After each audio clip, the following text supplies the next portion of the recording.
All right, what's up, everybody? I'm just gonna get everything set up, and we'll be ready to go.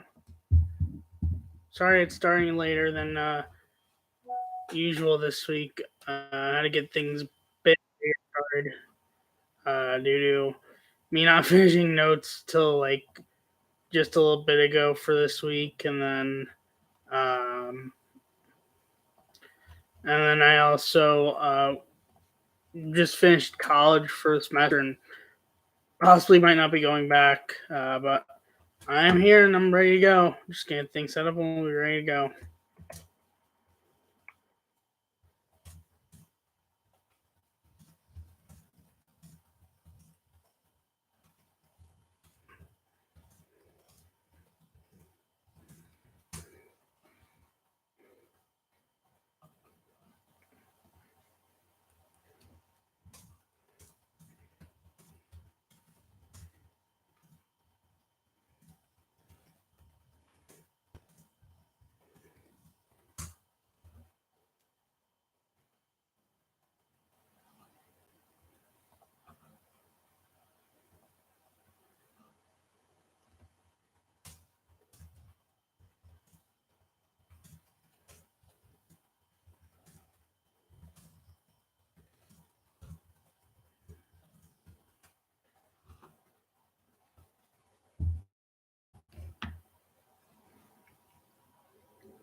Hello, welcome.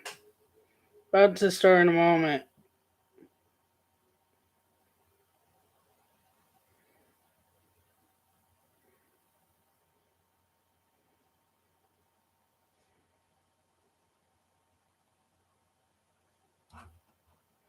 It's going well.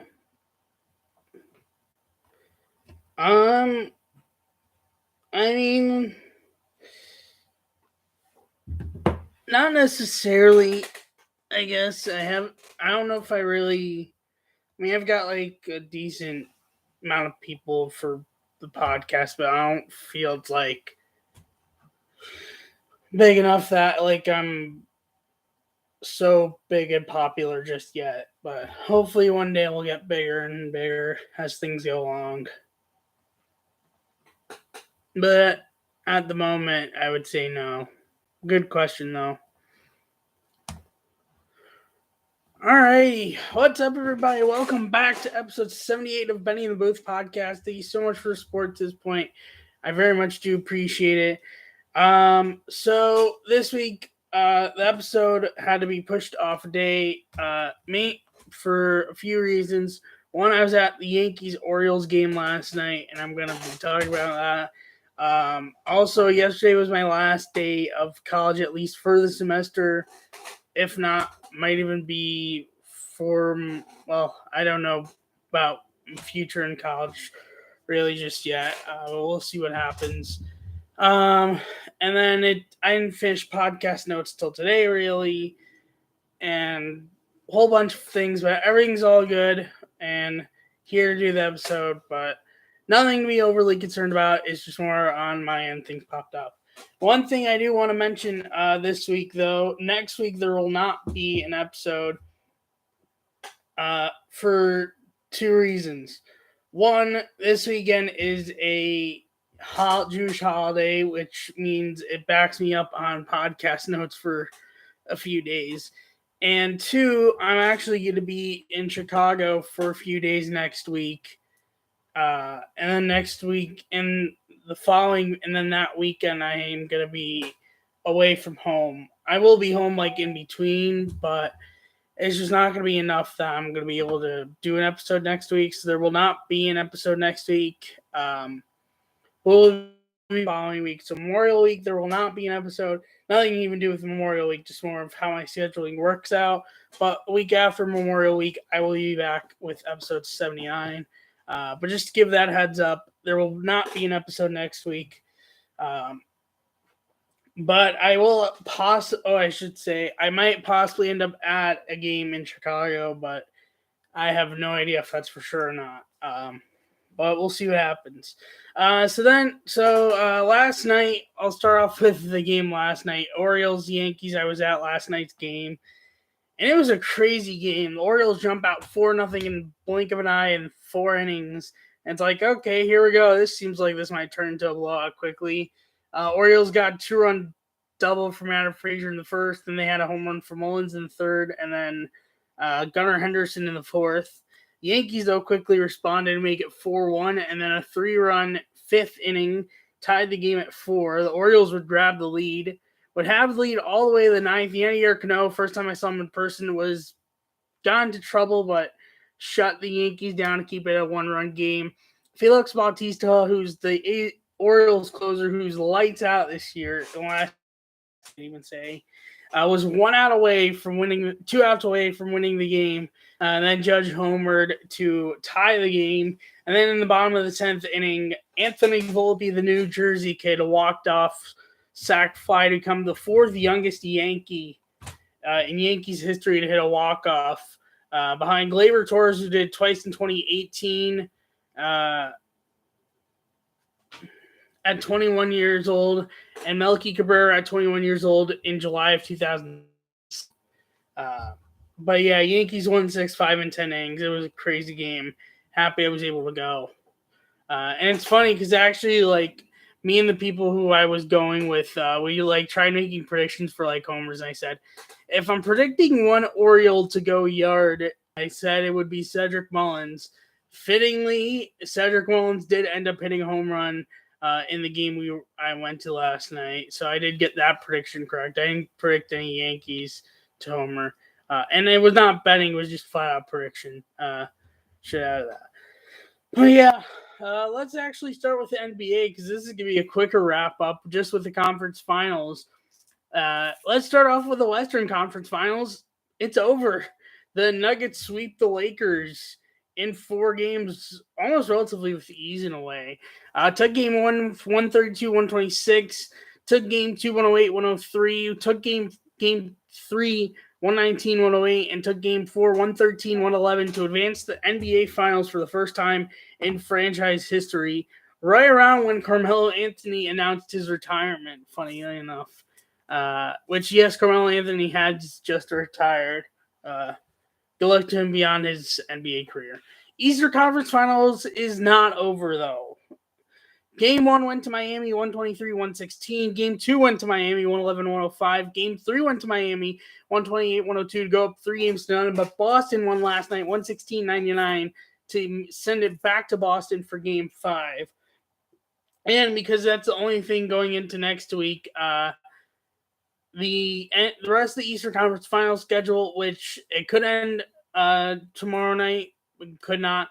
Game 5 will be tomorrow night. Game 6 will be on Saturday, and Game 7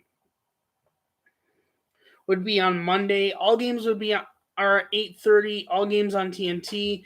Game 5 will be in Boston. Game 6 will be in Miami. Game 7 will be back in Boston.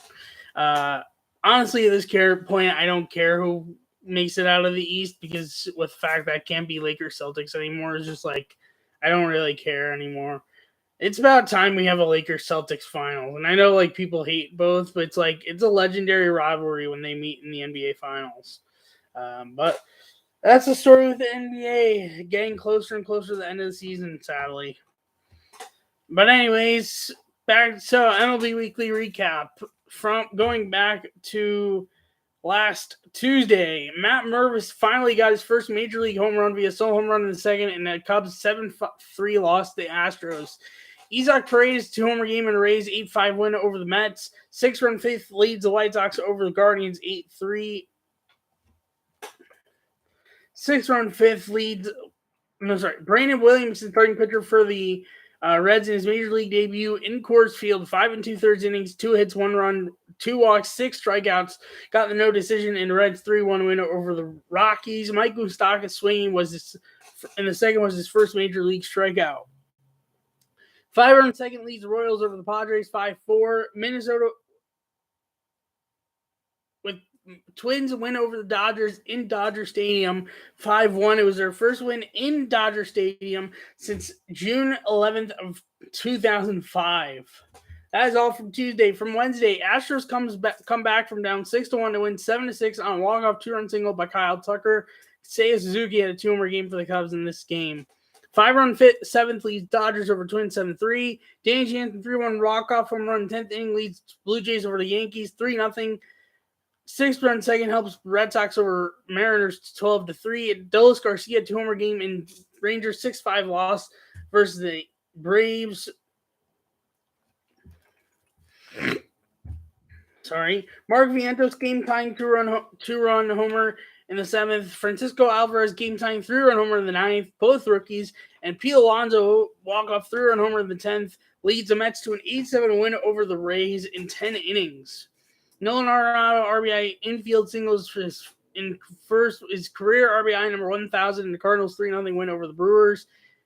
And that is it from Wednesday. From Thursday, Yuri Perez finally getting his first major league win, going 5 innings, giving up 3 hits, 1 run, 1 walk, 6 strikeouts in a 5-3 Marlins win over the Nationals. 6-run third, 4 of 7 home runs in the inning of the 4 of the 7 home runs in the game were in this inning. And 7-run 8th leads the Cardinals over the Dodgers 16-8. 5-run 6th by the Dodgers had a 5-run 6th. Juan Yepes, Nolan Gorman, and Paul DeYoung went back-to-back. Also home runs in the 3rd. Freddie Freeman had a grand slam home run in the 6th for a career 300th career home run. First Cardinals 7-homer game since May 7th, 1940, fittingly also against the Los Angeles Dodgers. That is all from Wednesday. That is all from Thursday. From Friday, 7-run 4th leads the Pirates over the Diamondbacks 13-3. Former Cleveland Guardian,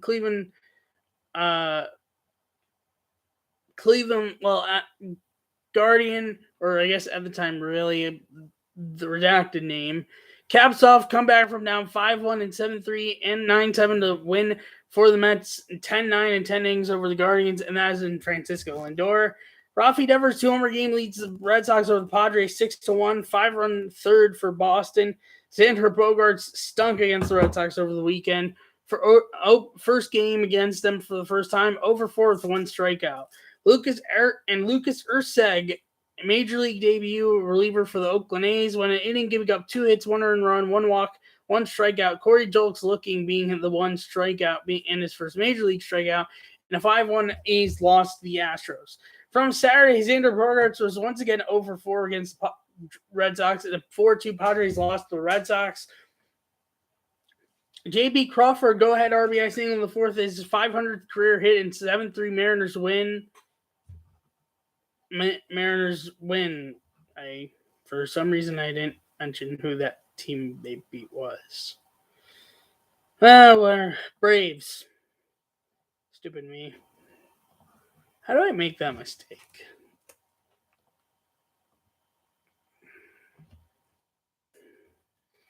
From Sunday. Sunday.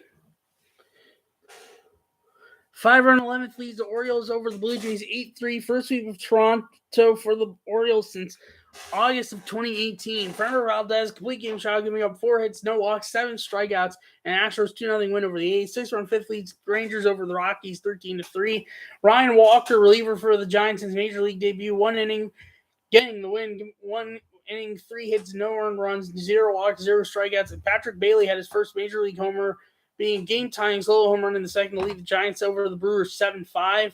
With Saban 4-2 Angels win versus the Twins, Carlos Estevez, left-handed reliever for the Angels, makes it 12 for 12 in save opportunities for the season to start, which is tied for most of the Angels' history with Ernesto Fieri in 2012. At the moment, I'm not sure if he's had an opportunity to, let's see.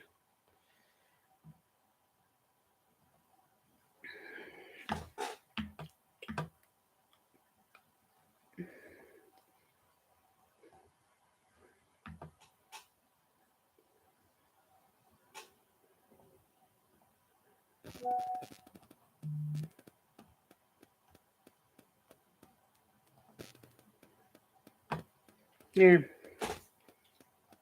Let's see. Where's Estevez? Oh, here we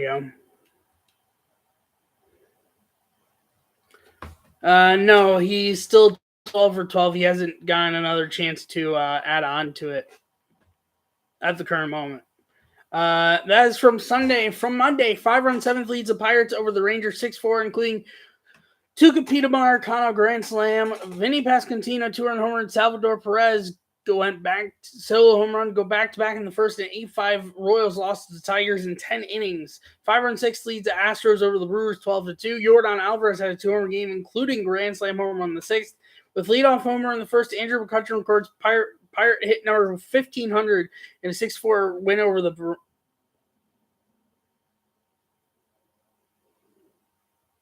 Oh, that's sorry. That's actually supposed to be from Tuesday.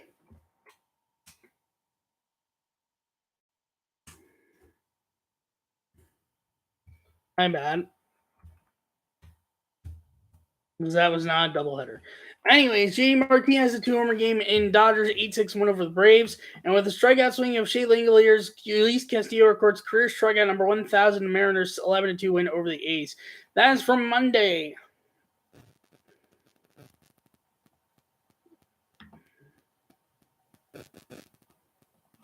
And then from Tuesday, with Matt Mervis 2-run homer and an RBI single. Christopher Morel solo home run in 7th, which marked 5 straight games with a homer. Last couple to do so was Sosa in that infamous 1998 season. And also 8 straight games with the extra base hit. First Cub to do so since Mark DeRosa in August 2008.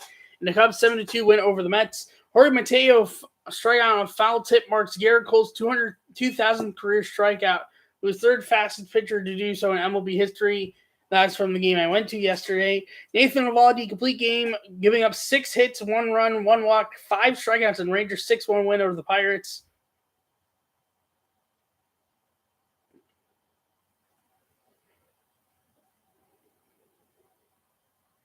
Oh, no, sorry. McCutchen was from yesterday. I'm realizing. Where's my head going? Where's my thought processes going sometimes?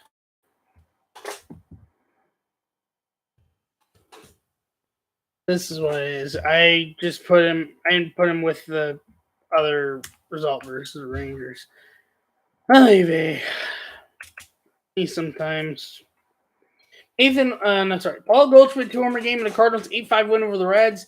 With Adam Wainwright earns 197th career W at Great American Ballpark, which is where the Reds play. C.J. Abrams 2-run homer and Lance Thomas game-tying solo home run went back-to-back in the 5th in a 7-4 Nationals loss versus the Padres. Bobby Miller in his major league debut starting pitcher for the Dodgers went 5 innings, giving the win, giving up 4 hits, 1 run, 1 walk, 5 strikeouts, and the Dodgers 8-1 win over the Braves. Sam Hilliard's strikeout swing in the 2nd was his first career strikeout. And with RBI double in the 5th, Charlie Blackmon records career double number 298 in second in which is second in Colorado Rockies history, ahead of Larry Walker and behind Todd Helton, who has Todd Helton in a 5-4 Rockies win over the Marlins. That is the games part of the MLB Weekly Recap. Let's get to the standings update, not including today's current games going on, which there are some that have gone final. Rays in first place, starting with the AL East. Rays in first place, 35-15, ending on a one-game win streak, followed by the Orioles at 31-17, ending on a one-game losing streak, followed by the Yankees at 30-20, ending on a five-game win streak, followed by the Red Sox at 26-23, ending on a three-game losing streak, followed by the Blue Jays at 26-23, at one point around a five-game losing streak, ending on a one-game win streak. For the AL Central, the Twins in first place at 25-24, ending on a three-game losing streak, followed by the Tigers at 21-25, ending on a one-game losing streak, followed by the Guardians at 21-27, ending on a one-game losing streak, followed by the White Sox at 20-3, ending on a one-game win streak, followed by the Royals at 15-35, ending on a one-game win streak. For the AL West, Rangers in first place 30-18, ending on a one-game win streak, followed by the Astros at 28-20, at one point around an eight-game win streak, ending on a one-game losing streak. Hold on one second.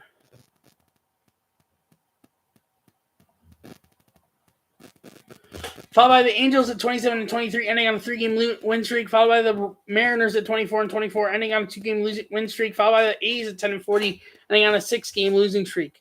That's for the AL. For the NL, starting with the NL East, Braves in first place 29-19, ending on a two-game losing streak. Followed by the Mets at 25-24, one point on five-game losing streak, ending on a winning streak, ending on a one-game losing streak. Followed by the Marlins at 24-25, ending on a three-game losing streak. Followed by the Phillies at 22-26, at one point run a five-game losing streak, ending on a two-game losing streak. Followed by the Nationals at 20-28, ending on a one-game losing streak. For the NL Central, Brewers in first place at 26-22, ending on a one-game losing streak, win streak. Followed by the Pirates at 29-23, ending on a one-game losing streak. Followed by the Cubs at 21-26, one point on a five-game losing streak, ending on a one-game win streak. Followed by the Cardinals at 22-28, ending on a one-game win streak. Followed by the Reds at 28, ending on a one-game losing streak. And then the NL West, Dodgers in first place 31-19, 1 point around a six-game win streak, ending on a two-game win streak. Followed by the Diamondbacks at 29-20, ending on a four-game win streak. Followed by the Giants at 24-24, ending on a three-game win streak. Followed by Padres at 22-26, ending on a two-game win streak. Followed by the Rockies at 21-20, ending on a two-game win streak. That is the standings part. So for today's games, there are four games that have gone final. Rangers beating the Pirates 3-2. The Twins beating the Giants 7-1. White Sox shut out the Guardians 6-0. And Brewers have shut out the Astros 4-0. And as for the game, one game going on right now, which will probably be over soon.